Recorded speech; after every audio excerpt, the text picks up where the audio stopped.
everyone! Continuing my further exploration of more recent modern contemporary bands, I have another one in front of me today, which is, well, System of a Down. Whatever is that? System of a Down. Who came up with that name, please tell? Let's see what I have to read about it. Oh, by the way, the song is Chop Suey. Sounds tasty. System of a Down is an American heavy metal band formed in Glendale, California in 1994. The band achieved commercial success with the release of 5 studio albums, 3 of which debuted at number 1 on the US Billboard 200. System of a Down has been nominated for 4 Grammy Awards, and their song BYOB won a Grammy Award for the Best Hard Rock Performance in 2006. The band has sold over 12 million records worldwide, while 2 of their singles, Aerials and Hypnotize, reached number 1 on Billboard's Alternative Songs chart. You know, I get the feeling as I'm trying to push myself to cover more repertoire more rapidly in the upcoming months, year, whatever's ahead of me next. I feel like somehow, as I'm reading these introductions, I should somehow keep a catalog of each band's other big hits. But it's so much information for me to process, I'm sure I will have forgotten. But maybe along the way I will end up coming back and hear several of each band's big numbers. Anyway, today it's just Chop Suey. Get your forks out. Chopsticks, rather. Chop Suey was released on August 13, 2001 as the first single from their second album, Toxicity. The single earned the band its first Grammy nomination in 2002 for Best Metal Performance. Chop Suey is often considered the band's signature song and has reached 1 billion views on YouTube. Ooh, okay, kind of big then. Well, let's see what it sounds like.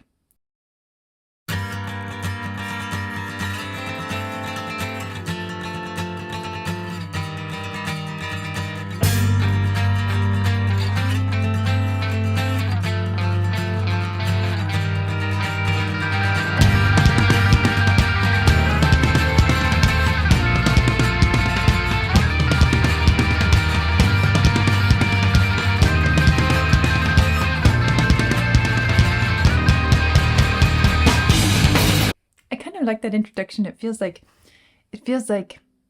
well, it's this tremolo effect, and I like the way the drums are joining in with the guitars in this sort of tremolo mandolin style, or even plucked dulcimer style. And of course there are numerous traditional folk instruments from all corners of the world that have that same sort of kind of wiry tremolo effect. I like it. I like the way it's starting us out with this, but the drums are in on it too, and that's what I find kind of cool.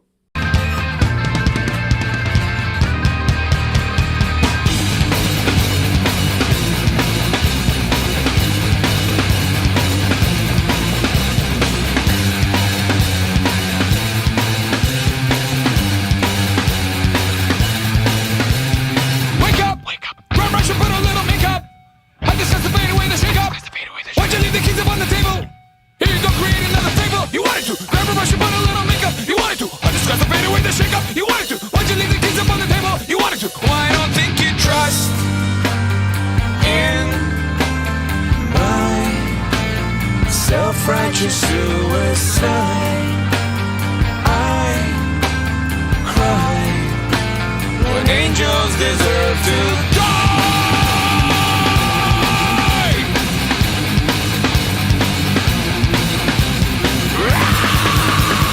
Wake up, grab brush and put a little makeup. I discuss the fade away. Why'd you leave the keys upon the table? Here you go, create another fable. You wanted to grab a brush and put a little makeup. You wanted to. I discuss the fade away.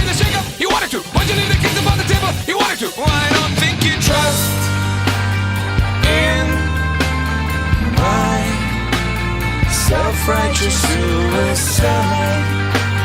I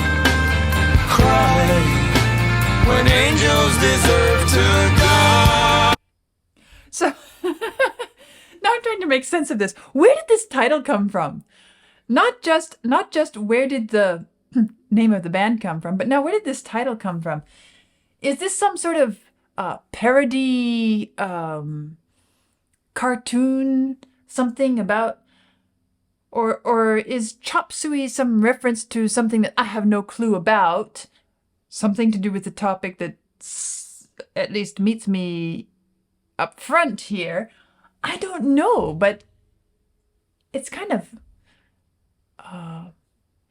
well, I'm puzzled. I don't know. I don't understand which way to take it.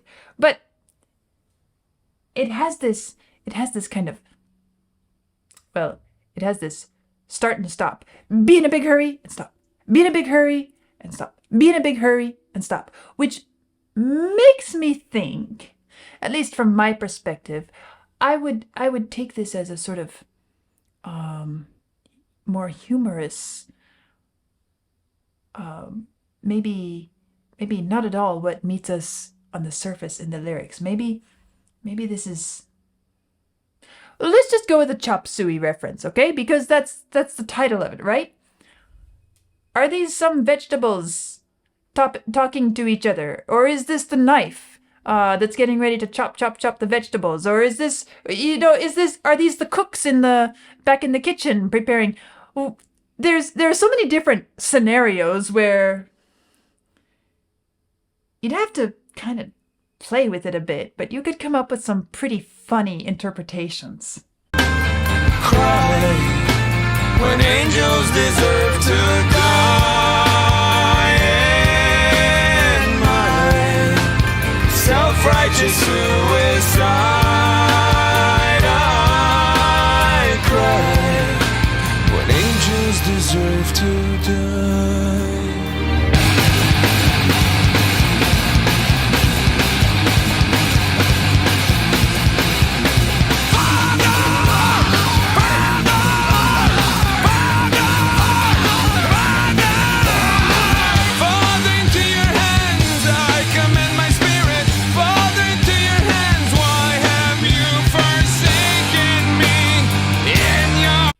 Right, so, I mean, if we're going to go with this, is this the cry of some vegetable as it meets the knife?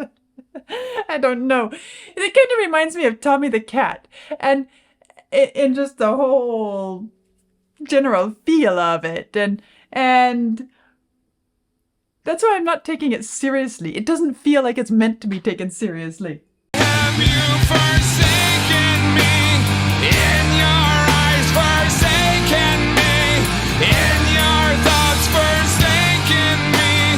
In your heart forsaken me. Oh, trust in my self-righteous suicide.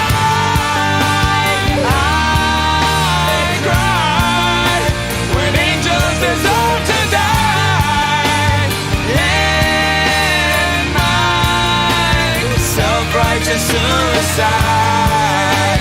I cry when angels deserve to die.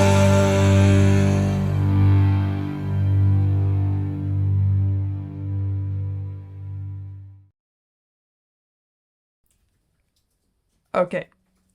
I'm amused, I'm puzzled, I'm entertained, and I have no clue what to make of this piece.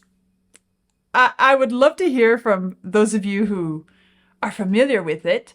Tell me, does it make sense to you? Is it supposed to make sense, or is it not supposed to make sense? It's okay if it's not supposed to make sense. I just, if I'm missing something really important, somebody ought to let me know, right?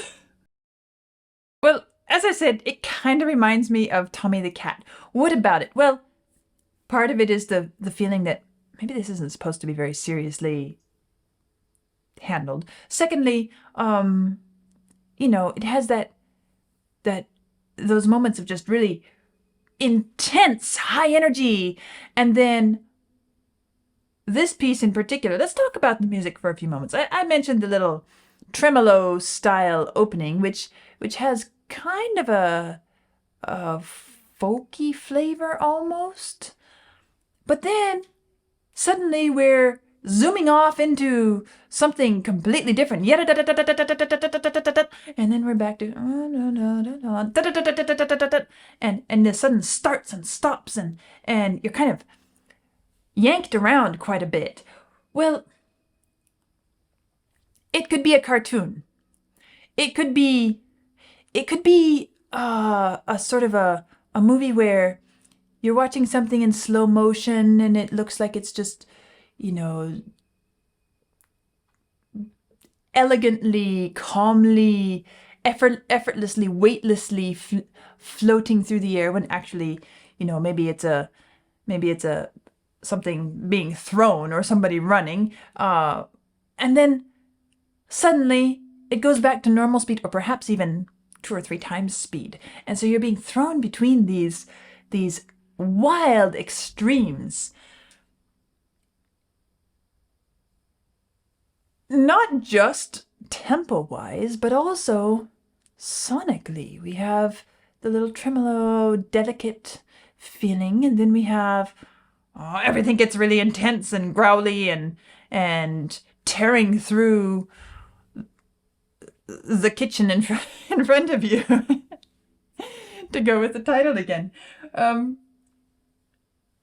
I'm just going to leave the lyrics. I don't know what to make of them. Again, I feel like if I were going to apply them to something, I would